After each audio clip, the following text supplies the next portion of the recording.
We've all been there before. You lock in your favorite champion for top lane, get into the game, and within the first minute and a half, somehow there's already 4 deaths on your team. Today, you're going to be learning what you can be doing to help win games that seem like they're unwinnable because your team is feeding. I'm Panther, one of GameLeap's multiple Challenger experts, and throughout the years, I have climbed to Challenger multiple different times on the top lane, getting the worst teammates along the way, but I've still been able to carry. I'm going to be sharing all of that juicy knowledge that I've acquired over the years with you today. So make sure you smash that like button and go over and get your GameLeap Premium sub right now. We're posting up to 5 new videos every single day on our website, really going the extra mile to pump out all of this amazing content for you guys. So if you're interested, make sure to check us out using the link in the description below.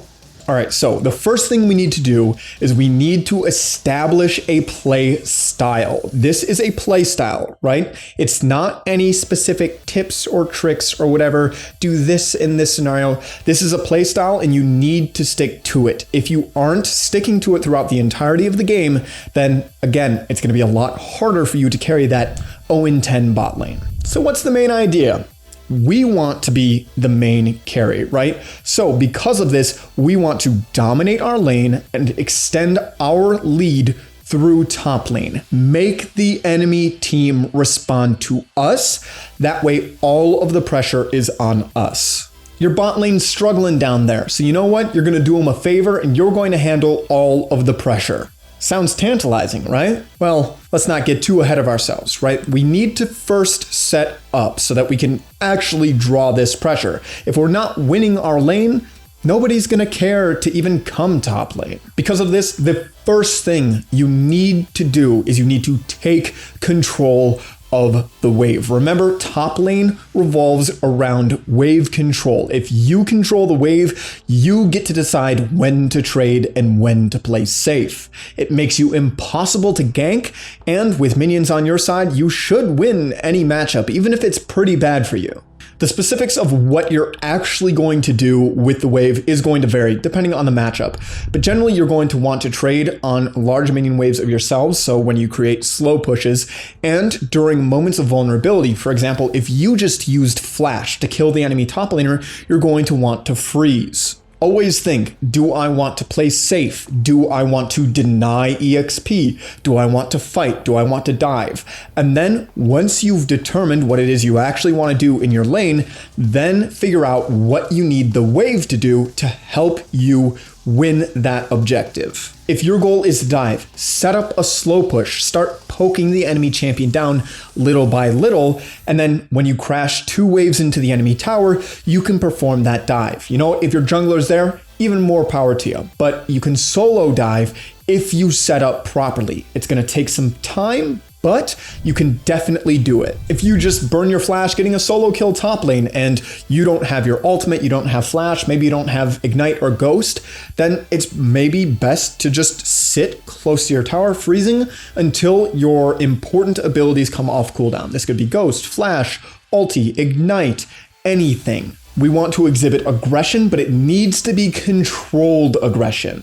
In these instances, freezing is going to be the best thing for you. If you're playing against a gold-reliant champion and you've already secured a lead in gold and EXP, then you can also freeze against this champion, deny them gold, make it so they can't get their items, build an EXP lead on them. Just choke them out of the game. In order for this strategy to work, you need to get your lane phase down. What I do is I always think about the wave first and then decide what I'm going to do. If the wave is slow pushing, can I force a dive by the time it crashes, or should I just start a freeze after it bounces? Thinking 30 seconds to a minute ahead of time about what the minions are going to do can really help you figure out what you should do currently. It'll also give you time to ping your team as to what you want to do. If you want your jungler to help you dive in a minute, you can ping that.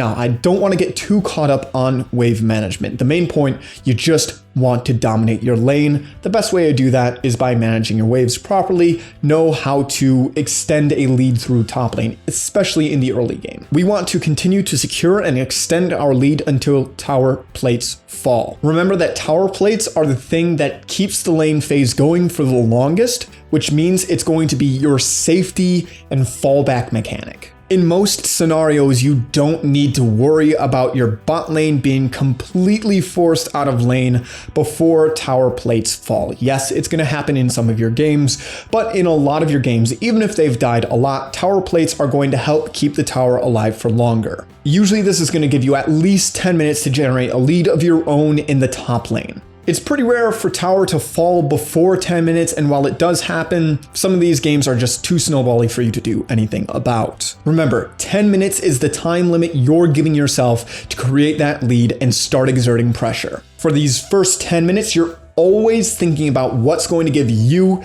the biggest lead. Only play for yourself for the first 10 minutes. The only exception is if you have to respond to a jungle pressure. For example, your jungler is getting invaded or there's a fight at Scuttle Crab. This is something that you can leave your lane for because it's not going to take too long. You can always just return to your lane afterwards, and it's much more important to ensure that your jungler doesn't fall behind than to get a few minions. I don't recommend teleporting bot lane in the first 10 minutes simply because a lot of the time it might not be worth it. If you can't secure a kill, you're going to lose too much of your lead top lane. If you are a player that likes to teleport bot lane, you should wait until after 10 to 12 minutes when you can get a much better TP gank. TP ganks are better the later the game goes, before 14 minutes, because you're allowed to usually get a double kill bot lane if it's a good TP gank, and then you can help look for plates. This is going to help stop the hemorrhaging that's happening bot lane, and on top of that, it's going to give you some resources so you don't allow your lane back into the game. Early TPs bot lane though are a big no-no. You never want your first TP to be bot lane unless you've just not used your TP for the first 10 minutes.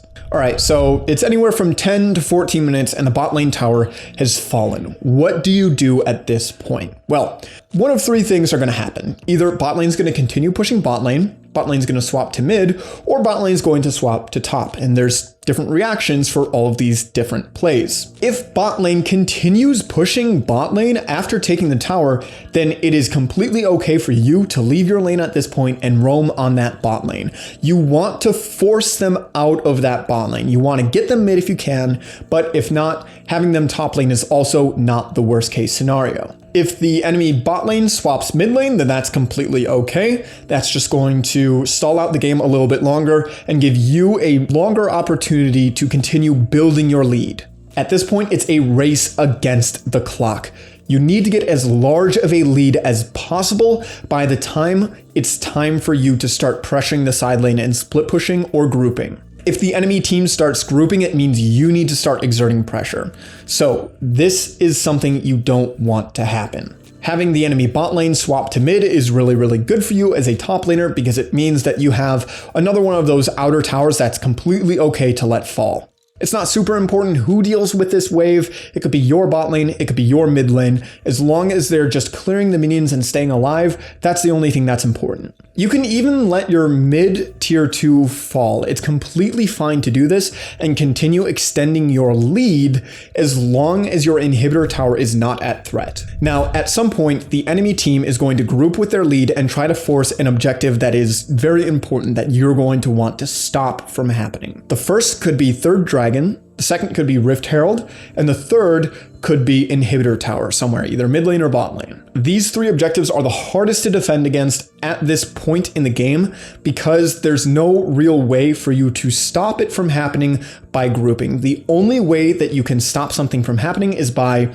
making the enemy team respond to you and come directly to your lane, or by trading an objective. You want to trade something of equal value, so if they're going for a huge objective, you also need to go for a huge objective. For this reason, our main goal is going to switch from building a lead to exerting pressure. You want to stop anything that isn't exerting tower pressure. This means no freezing, no proxying, no going to farm the jungle. You want to hit the tower as much as possible and bring somebody to you. At this point, hopefully you've developed enough of a lead that you can just outright dive the enemy top laner, but if you can't, that's completely okay too. It's just very important that the enemy top laner isn't allowed to just hold you. You need to be getting pressure onto a tower. Now, the exact tower that you're on is going to vary depending on what the enemy team is going for.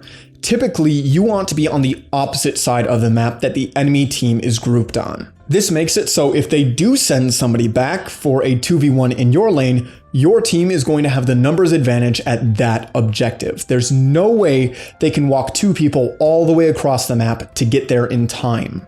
If you are exerting pressure onto multiple different players, then that's completely okay. You don't have to do anything aside from that. If there's 2 or 3 people in your lane when you're split pushing, that's okay. You can just stand there and keep them there. You don't have to fight. You don't have to try and get damage. You don't have to try to farm.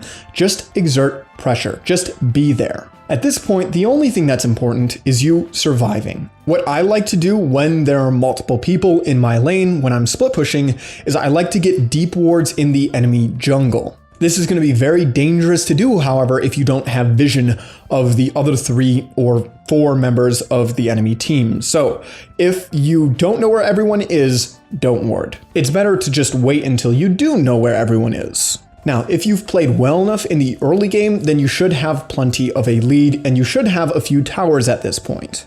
This means that you're going to be allowed to exert equal pressure on the map. If you're pressuring an inhib tower while the enemy team is pressuring 3rd dragon, then you are actually exerting more pressure on the map. Likewise, if the enemy team is pressuring Baron and you're taking an inhib, this is a good trade for you. You need to make sure that you don't base at this point. Do not base and give up your pressure. The only time that you would base as a split pusher is if A, you can't take the tower, B, the enemy team is threatening to end the game. This could be with a Rift Herald push mid, or if they're just on your Nexus towers, or C, if there are too little resources for you to take. For example, if you're low HP, the enemy doesn't have any jungle camps up, and there's no wave for you to take because your wave is currently on the enemy tower, then that would be a good time for you to base.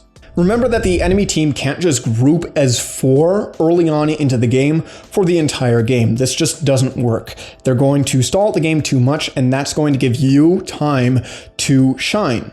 Now, if they have Rift Herald or Baron, this is a completely different story. They can just group and force down lanes, and then you're going to be put on the spot. You're going to have to be able to perform a dive or take a tower in the enemy top laner's face or do something. But for the most part, it's just important that you don't panic. When you panic and you try and do too much, that's when you make mistakes and you lose your lead.